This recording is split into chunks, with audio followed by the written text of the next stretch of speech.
Student, आज हम लोग इस वीडियो के माध्यम से आंकिक प्रश्न को हल कैसे करते हैं इसमें जानेंगे। तो न्यूमेरिकल बहुत ही आसान होता है। उसके लिए सबसे पहले आपको क्या ज़रूरत है वो जानिए। यहाँ पर सबसे पहले आपको फार्मूला याद होना चाहिए। जब आपको फार्मूला याद रहेगा तो आप सभी प्रश्नों को आसानी से हल कर सकते हैं। तो सबसे पहले यहाँ पर देखिए, इस फार्मूले में यहाँ जैसे दिया हुआ है न्यूमेरिकल फार्मूला, तो सबसे पहले आप जान लीजिए यहाँ पर लगने वाला बल। तो F इक्वल टू होता है IBL साइन थीटा। यहाँ L क्या है? चालक की लंबाई है। B मैग्नेट यानी चुंबकीय क्षेत्र है, और I जो है उसमें बहने वाली धारा है। थीटा कोण है। थीटा का मान दिया रहेगा L और B।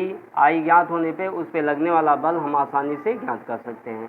दूसरा फार्मूला, किसी चालक के कारण चुंबकीय क्षेत्र का मान ज्ञात करने के लिए यहाँ पर एक फार्मूला बताया गया था, μ/4πε0, और I यहाँ पर होता है I delta L sine theta और बटे R स्क्वायर। डेल्टा L क्या है? इसकी अल्पांश लंबाई है चालक की, उसमें बहने वाली धारा I है, और थीटा जो है उसका कोण है, झुकाव कोण। जैसे यहाँ पर आपको ये फार्मूला बताया गया था कि यहाँ चुंबकीय क्षेत्र अगर B ज्ञात करना है तो ये एंगल होता है, इसमें बहने वाली धारा होती है, ये दूरी R होता है। तो इस फार्मूले की सहायता से हम यहाँ ज्ञात कर सकते हैं, ये μ0/4π कांस्टेंट होता है, इसका मान होता है 10⁻⁷ I delta L sine theta और बटे होता है R स्क्वायर। ठीक है। इस फार्मूले की सहायता से आप किसी चालक के कारण चुंबकीय क्षेत्र का मान आसानी से ज्ञात कर सकते हैं। तीसरा फार्मूला है अनंत लंबाई के धारावाही चालक के कारण चुंबकीय क्षेत्र का मान ज्ञात करना। जैसे इसमें डेल्टा L का मान दिया रहेगा अल्पांश लंबाई। जैसे अल्पांश लंबाई आप यहाँ से यहाँ तक भी मान सकते हैं। तो थोड़े से पार्ट के लिए जो है यहाँ पर अगर लंबाई दिया हुआ है तब ये फार्मूला आप लगाएंगे इसमें। अगर मान लेते जैसे बहुत लंबा चालक है, बहुत अनंत लंबाई, जिसमें I एम्पियर की धारा भेजी जा रही है, और यहाँ पर चुंबकीय क्षेत्र B का मान ज्ञात करना है, स्मॉल r दूरी पर रखा हुआ है, तो उसको आसानी से ज्ञात करने के लिए तो यहाँ जैसे इसकी लंबाई अगर अनंत है तो अनंत लंबाई के चालक के कारण जो चुंबकीय क्षेत्र का मान ज्ञात किया जाता है उसका फार्मूला होता है 2 × 10⁻⁷, और यहाँ पर I बटे R होता है। यहाँ से इसकी क्या होती है? यहाँ से इसकी डिस्टेंस होती है, दूरी दिया रहेगा, तो हम इस फार्मूले की सहायता से ज्ञात कर सकते हैं। चौथा फार्मूला देखिए यहाँ से। अब यहाँ पर जैसे चौथा फार्मूला दिया हुआ है फाई, चुंबकीय फ्लक्स। फाई बराबर होता है B × A। B का मतलब होता है चुंबकीय क्षेत्र की तीव्रता, और A का मतलब उसका एरिया कितना है, जो फ्लक्स यानी क्षेत्रफल, और B के गुणनफल को हम चुंबकीय फ्लक्स कहते हैं, इसको फाई से लिखते हैं। फाई का मात्रक जो है यहाँ पर ये B और A से आप ज्ञात कर सकते हैं। यहाँ जो B का मात्रक और क्षेत्रफल का मात्रक दोनों आप रखेंगे, इससे आपको मिल जाएगा। फाई का मात्रक वेबर भी होता है, वेबर भी लिखते हैं इसमें। ठीक है। अब इतने फार्मूले हो गए, इसमें 2-3 फार्मूले। चौथा फार्मूला आपका है चुंबकीय। अब देखिए यहाँ पे जैसे इससे भी आप निकाल सकते हैं प्रेरित विद्युत वाहक बल। तो प्रेरित विद्युत वाहक बल के लिए -n delta phi upon delta T, Faraday के नियम के अनुसार जो है इस फार्मूले का भी प्रयोग होता है। प्रेरित विद्युत वाहक बल का मान जो है हम इस फार्मूले की सहायता से ज्ञात कर सकते हैं। इसमें दिया रहेगा n का मान जो है ये कुंडली में फेरों की संख्या दिया रहेगा, डेल्टा फाई का मान दिया रहेगा चुंबकीय फ्लक्स वेबर में, और डेल्टा टी समय में दिया रहेगा। तो इस फार्मूले की सहायता से हम प्रेरित विद्युत वाहक बल का मान ज्ञात कर लेंगे। इसमें E का जो मात्रक होता है वो वोल्ट होता है। E का मात्रक क्या होगा? E का मात्रक यहाँ पर वोल्ट हो जाएगा इसमें। तो इसमें जैसे अभी अगर इस पर आएगा प्रश्न तो हम बताएंगे इसमें E का मान कैसे ज्ञात कर सकते हैं इसमें प्रेरित विद्युत वाहक बल। अच्छा, अब जैसे E का मान अगर ज्ञात है तो प्रेरित विद्युत वाहक बल जो होता है इसमें वोल्ट होता है इसका मात्रक। तो प्रेरित विद्युत वाहक बल का मान अगर ज्ञात है तो यहाँ पर आप ये भी फार्मूला लगा सकते हैं। जैसे V बराबर आप पढ़े हैं, ओम का नियम होता है, × R होता है। R जो है इसमें चालक का प्रतिरोध होगा या कुंडली का प्रतिरोध होगा इसमें। तो I बराबर होता है V/R। तो यहाँ अगर E की वैल्यू ज्ञात है तो E बराबर आप B लिख दीजिए यहाँ पर, तो I = हो जाएगा, या V बराबर E लिख दीजिए तो E बटे R। प्रेरित विद्युत वाहक बल का मान ज्ञात होने पे हम परिपथ में बहने वाली धारा का मान आसानी से ज्ञात कर सकते हैं। तो डियर स्टूडेंट, यहाँ पर अगर इतना फार्मूला आपको याद है तो इसके आंकिक प्रश्न बहुत आसानी से आप हल कर सकते हैं। ओके, अभी हम आपको एक दो प्रश्न हल करके दिखाते हैं इसमें कैसे ज्ञात किया जाएगा।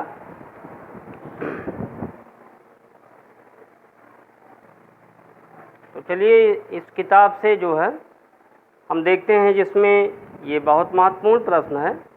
ये दिया हुआ है 2 मीटर लंबे, ध्यान दीजिए यहाँ से, 2 मीटर लंबे वैद्युत चालक में 5 एम्पीयर की वैद्युत धारा प्रवाहित की जाती है। चालक को चुंबकीय क्षेत्र की दिशा से 30 अंश के कोण पर रखा गया है, जिसकी तीव्रता 2 न्यूटन बटे एम्पीयर मीटर है।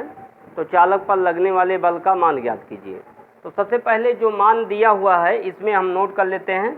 तो चालक की लंबाई दिया हुआ है, इसमें लिखा है स्पष्ट कि 2 मीटर लंबे। तो चालक की लंबाई को हम यल से लिखते हैं, तो यल बराबर हो जाएगा यहाँ पर 2 मीटर। ओके, अब इसके बाद लिख रहा है 5 एम्पीयर की वैद्युत धारा। तो धारा को यहाँ पर आई से लिखा जाता है, तो उसको हम लिखेंगे 5 एम्पीयर।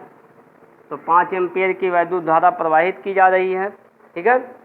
चुंबकीय क्षेत्र से, तो चुंबकीय क्षेत्र से यानी कोण दिया हुआ है कितने अंश पर, 30 अंश पे दिया हुआ है, तो इसको लिख लेते हैं। चुंबकीय क्षेत्र, चालक को चुंबकीय क्षेत्र की दिशा से 30 अंश के कोण पर रखा जाता है।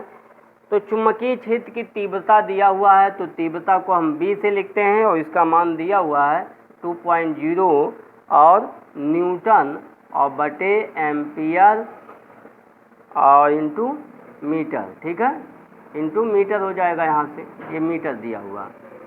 तो क्या पूछ रहा है, चालक पर लगने वाले बल का मान ज्ञात कीजिए। F का मान पूछ रहा, बहुत ही आसान है। अब आपको पता हो गया कि अभी हमने आंकिक प्रश्न जो लिखे थे उसमें से कौन सा प्रश्न लगेगा, सॉरी कौन सा फार्मूला लगेगा। तो F बराबर अभी आपको हमने एक फार्मूला बताया, IVL साइन थीटा। ओके, तो यहाँ सब मान दिया हुआ है। देखिए सभी मात्रक आप एक बार इसको चेक कर लीजिए MKS पद्धति में क्या दिया हुआ है। तो सभी मात्रक हमारे इसमें जितने भी मात्रक दिए गए हैं सभी MKS पद्धति में हैं। तो अगर ये सेंटीमीटर में दिया होता तो इसको हम मीटर में चेंज कर लेते, तो या मिली एम्पियर में दिया होता तो इसको एम्पियर में चेंज कर लेते, क्योंकि MKS पद्धति में धारा का मात्रक जो है एम्पियर माना गया है। तो I का मान दिया हुआ है 5 और B का मान दिया हुआ है 2 और यहाँ पर लंबाई का मान 2 दिया हुआ है साइन 30 अंश, साइन 30, ठीक है। तो साइन 30 का मान कितना होता है, तो यहाँ पर जैसे कि आपको पता होगा साइन 30 का मान कितना हो जाएगा, 2 गुणे 2 गुणे साइन 30 का मान 1/2 होता है। तो ये 2 से कैंसिल हो जाएगा, F = हो जाएगा 10 न्यूटन, ठीक है। ये आपका फार्मूला हो गया, यहाँ से 10 न्यूटन आया। तो इस तरह से जो है हम आंकिक प्रश्न को हल कर सकते हैं। अब दूसरा प्रश्न देखिए, इसी तरह से जो आप लगा सकते हैं।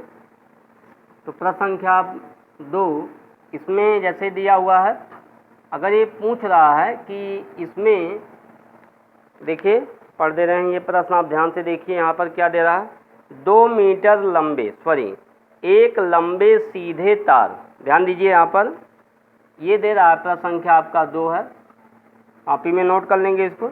एक लंबे सीधे तार में 5 एम्पीयर की धारा, I का मान दिया हुआ है, I का मान 5 एम्पीयर की धारा प्रवाहित की जाती है। तार से 50 सेंटीमीटर दूर चुंबकीय क्षेत्र का मान ज्ञात कीजिए। R का मान दिया हुआ 50 सेंटीमीटर, ध्यान दीजिएगा। अब ये CGS पद्धति में दिया हुआ है, तो कौन सा फार्मूला लगाएंगे इसके लिए, अभी हमने आपको बताया फार्मूला। तो R दिया है, I दिया है, तो इससे जैसे ये चालक है तो अभी आपको बताया गया अनंत लंबाई के चालक के कारण लगेगा, क्योंकि यहाँ पर केवल R दिया हुआ है, अल्पांश लंबाई वगैरह नहीं दिया है। तो 50 सेंटीमीटर ये दूरी दिया हुआ है, यहाँ पर P पॉइंट है, यही चुंबकीय क्षेत्र का मान ज्ञात करना है, इसमें I दिया हुआ है। तो B = एक फार्मूला होता है 2 × 10⁻⁷ और I/R, अनंत लंबाई के चालक के कारण उत्पन्न चुंबकीय क्षेत्र का मान इस फार्मूले से ज्ञात किया जा सकता है।